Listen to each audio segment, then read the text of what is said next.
Days Gone by Sony Bend, The Last of Us Part 2 by Naughty Dog. At first glance, they may seem like two very similar games. After all, they're both upcoming PS4 exclusives with a post-apocalyptic setting. However, as you dig deeper, more and more differences emerge. This may surprise you, but in fact, in many ways, these two titles are polar opposites of each other. And in this video, I'll do my best to show you just why. Sit back, relax, and enjoy the GameGround comparison of Days Gone and The Last of Us Part 2.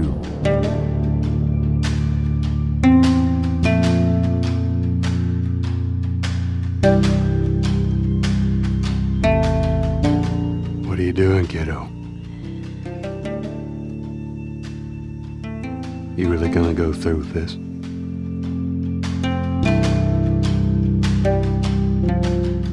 The Last of Us was basically built on bonds between its characters, mainly between Joel and Ellie. But this isn't really the case with Days Gone. Its protagonist, Deacon St. John, is a bounty hunter and basically a lone wolf. So naturally, Days Gone will not feature relationships as detailed and as emotional as the ones we can expect from The Last of Us Part 2. The closest thing to that may be Deacon's bond to his bike. Yeah, this sounds a bit ridiculous at first, but Sony Bend itself has confirmed that in addition to being an upgradable tool, the bike will also be a character of its own. While in most games vehicles are very disposable and you change them rather often, in Days Gone the very same bike will stay with you throughout the game. So that is different. However, there are some similarities in the narratives of the two games as well. Both the story of Joel and the story of Ellie are about loss. They both lost a person very important to them, and this seems to be the case with Deacon St. John as well. Due to the Days Gone reveal trailer, it's believed that Deacon was in love with this girl who apparently died a few years before the game takes place. But when does it take place? Where is it set? And how does its setting compare with The Last of Us Part 2?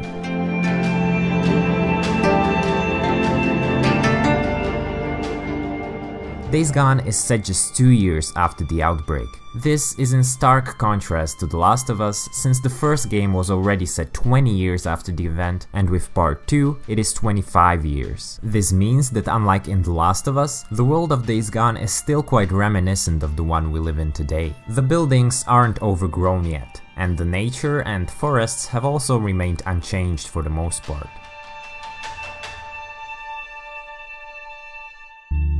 In terms of location, Days Gone is set in the Pacific Northwest, which consists of British Columbia as well as two American states, Washington and Oregon. Interestingly, it has now also been officially confirmed where a major part of The Last of Us Part 2 takes place, and that is in the biggest city of this very same region, in Seattle, Washington. We have seen inside this trailer that it's very dark, it's very gritty. It felt, I don't know, I mean, you say there are moments of lightheartedness in the sequel, but here it seems like we're in a very wet, rainy area. Some might say Seattle.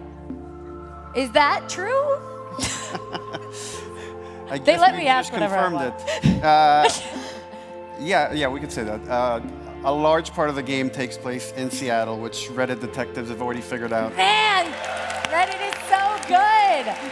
Nevertheless, it's neither confirmed nor likely we'll visit Seattle in Days Gone as well. Why I say it's not likely is because we've recently learned that before the active development of Days Gone began, Sony Bend Studio had conversations with Naughty Dog in order to set its game apart from The Last of Us. Thus, it doesn't seem plausible the exact same city would play an important role in both titles. What will for a fact play a major role in both games though are the quote-unquote zombies. Those things out there. What if the people are still inside? What if they're trapped in there without any control of their body? Scared of that happening to me. They might still look like people, but that person is not in there anymore. Henry says that they've moved on, that they're with their families, like in heaven. Do you think that's true? I go back and forth.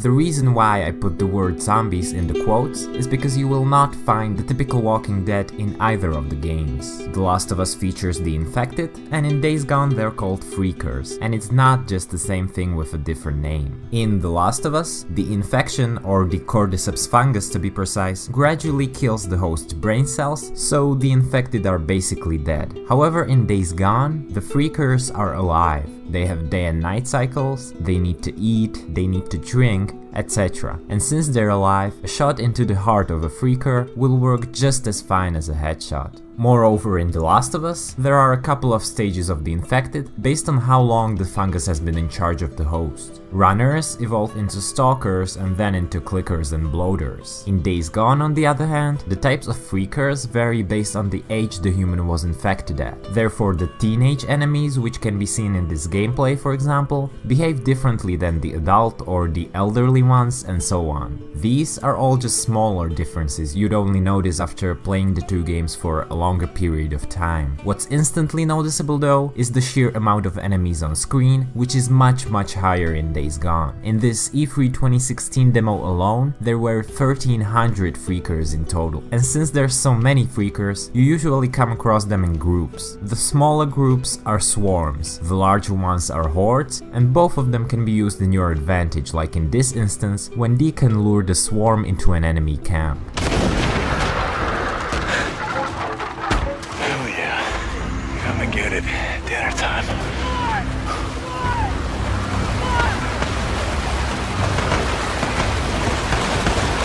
This is again in contrast to The Last of Us, where you most often take care of the infected one by one. And in Joel and Ellie's games, all of the infected enemies are human, as Naughty Dog didn't want any infected animals to exist in The Last of Us universe. As for Days Gone, however, infected animals are a thing, and in fact we've already seen infected wolves as well as an infected bear in the gameplay demos. Just back up.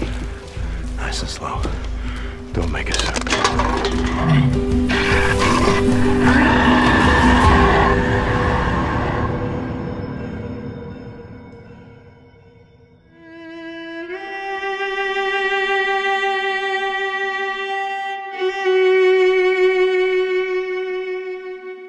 When it comes to gameplay, the biggest difference between the two upcoming exclusives is that while The Last of Us Part 2 is a linear experience, Days Gone is fully open world. And it's a very dynamic open world for that matter, in which the weather and the time of day affect the gameplay in a major way. The very same mission looks and feels differently in various conditions. Snow, for instance, blinds everyone and changes the handling of the bike, rain dampens the sound, and cold temperatures make freakers stronger. And since the freakers are alive and have day and night cycles, if you wake them up during the day, they act much more aggressively. Days Gone is a truly open world title, and as a result of that, random events we've seen in games like Grand Theft Auto 5 will be present in the game too. Overall, it's clear that Days Gone will be very dynamic, while The Last of Us Part 2 will offer a more scripted, straightforward experience. However, when you overlook these factors, many gameplay mechanics of the two games are actually very much alike. You'll be able to lure enemies by throwing bricks or bottles in both titles, and the crafting mechanics in Days Gone will be very similar to the ones we've seen in The Last of Us. Furthermore, in both you'll be able to choose between stealth and a run and gun approach. Although stealth will naturally be more prominent in The Last of Us, since you won't be dealing with such a huge number of enemies. Both games will also be quite brutal, since they both try to show violence in a very realistic way. However, it seems like the sequel to The Last of Us will be the more controversial one of the two when it comes to violence and gore.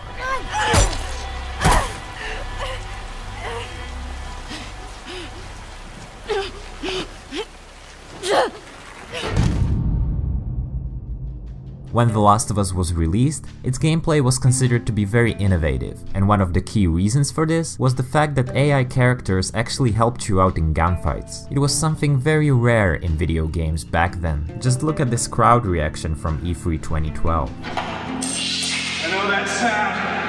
I got you now, motherfucker.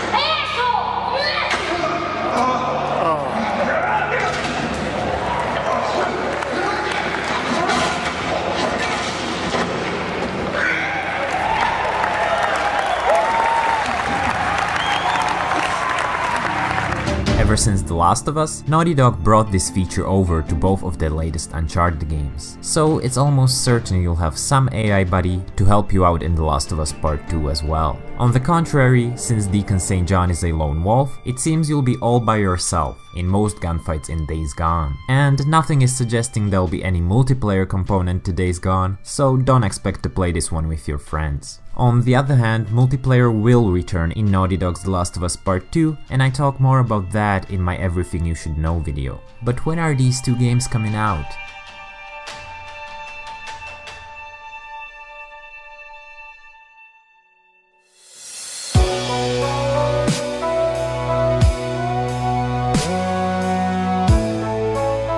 There is no official release window for The Last of Us Part 2. About 50 to 60% of the game is currently finished, so don't expect to get your hands on it anytime soon. It will most likely be released sometime in 2019. Days Gone is much closer to completion though, and it's already been playable from start to finish for quite some time. It's officially coming out later this year, and that about wraps it up for this comparison. Hopefully you now agree that the two games are in many ways very different, but which one are you more excited for? Me personally, I have to admit that the original Last of Us is my favorite game of all time, so naturally I'm a little more excited for Part 2. Nonetheless, I do see a lot of potential in Days Gone, and I am hyped for that one as well. Let me know your thoughts in the comments, and please like the video if you enjoyed it. Also, make sure to subscribe and click on the bell icon not to miss my upcoming videos. Until then, this has been GameGround. See you around.